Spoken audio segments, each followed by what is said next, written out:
Hello, YouTube. We're about to go live on Facebook. Thank you for joining us today.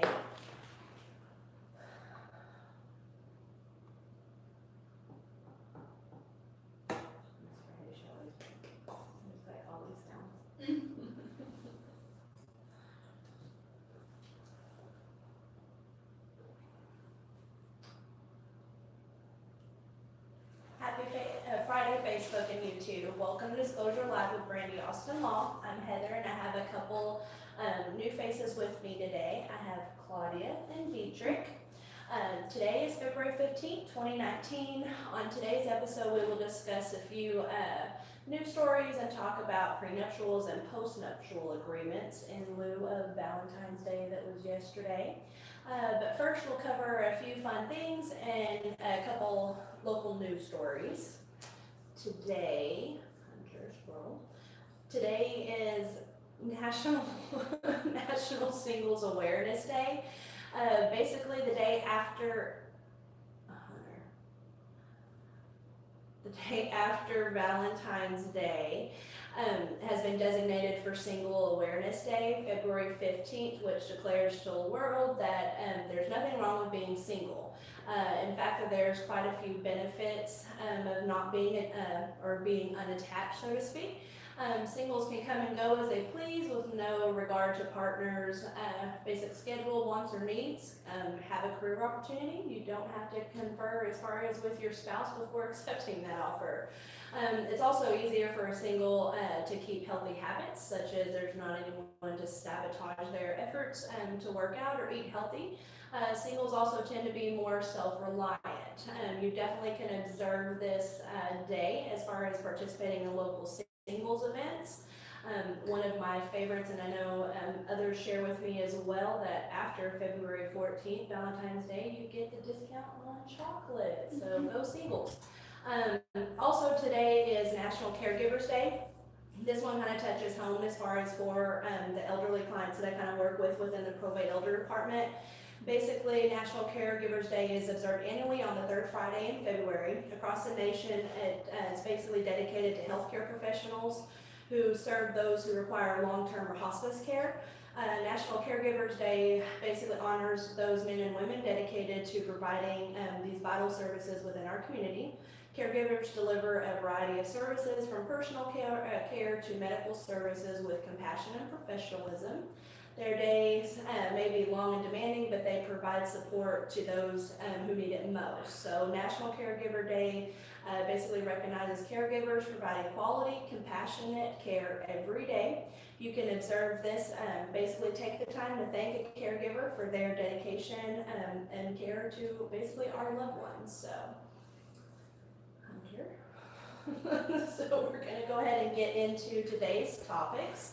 Basically, what we're going to discuss is prenuptial agreements and postnuptial agreements. So, Claudia, you're first. Basically, what is a prenuptial agreement? Okay, so a prenuptial agreement is an agreement that a couple comes to prior to marriage, and they determine in that agreement the specifics in which they will divide in the event of a divorce. The division of the agreement will consist of the assets and the financials that the couple may have separately or that they may acquire together, and the agreement will determine which individual, which spouse will get to the personal items or the separate property or whatever it is that they decide on to split. Okay, so that kind of brings us to the postnuptial. So, Dietrich, what is a postnuptial agreement? A postnuptial agreement is an agreement or contract entered into after marriage. Its primary use is to partition the community estate of the parties into two separate estates. It can also be used to partition the income of separate property acquired during marriage to effectuate or create a community-free estate. This can be beneficial in the event of death of one of the spouses or divorce. It can also be used to shield the estates of one of the spouses from the other spouse's creditors. Creditors are never fun when it comes to probate. So what basically is the benefit of a prenuptial agreement? The benefit of a prenuptial agreement is that it enables the parties to a marriage to dictate how certain property will be disposed of and divided should the parties divorce or should one spouse die prior to marriage. Okay, so if I, like, kind of an example, if I were to get married and I wanted to keep, my 401k basically separate from the community property, if we both agree upon that and execute this document, would that work? Sure. Okay. Basically, Claudia, what is the benefit of a postnuptial agreement? Okay, well, a post-nuptial agreement and a prenuptial agreement have almost the same benefits. It's just the timing of when they are executed or when they are agreed to. But a couple of other benefits to these two are that the couple can save time and money to divide the assets that they would divide in marriage prior to going through the process of divorce, because it does get pricey and it does take a long time. Another benefit is that you can protect your separate property like we discussed in going into marriage, but you can also protect the family heirlooms that you may inherit, and so you can keep those to yourself if that ever happens. And then another benefit is that you can protect yourself from debt that the other person could acquire, like Dietrich said, and they would be responsible for that debt after being divorced.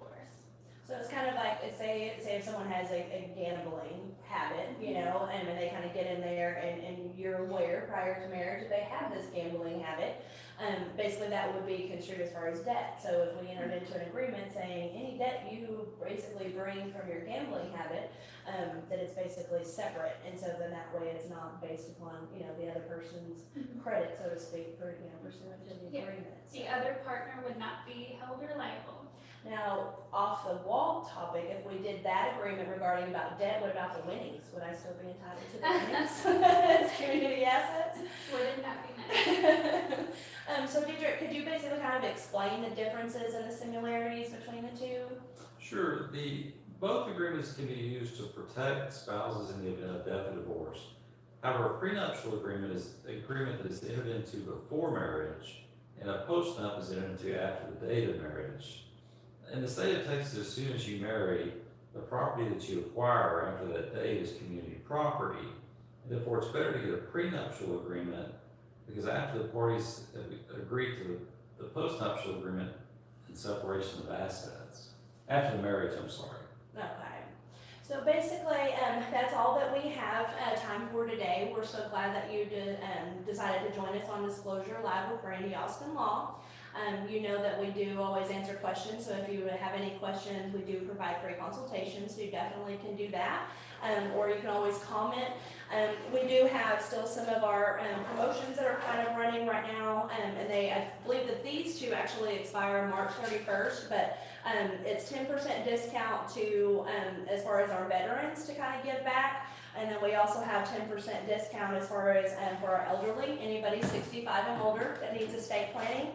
And then one of my favorites that we are also doing right now is a 10% discount on estate planning for basically any and all of our first responders.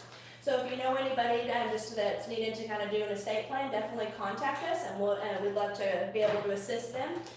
Please enjoy your weekend, and don't forget to subscribe to our YouTube channel, leave us any comments, ask any questions, etc. We will be back in 2 weeks, and we hope that y'all have a great weekend.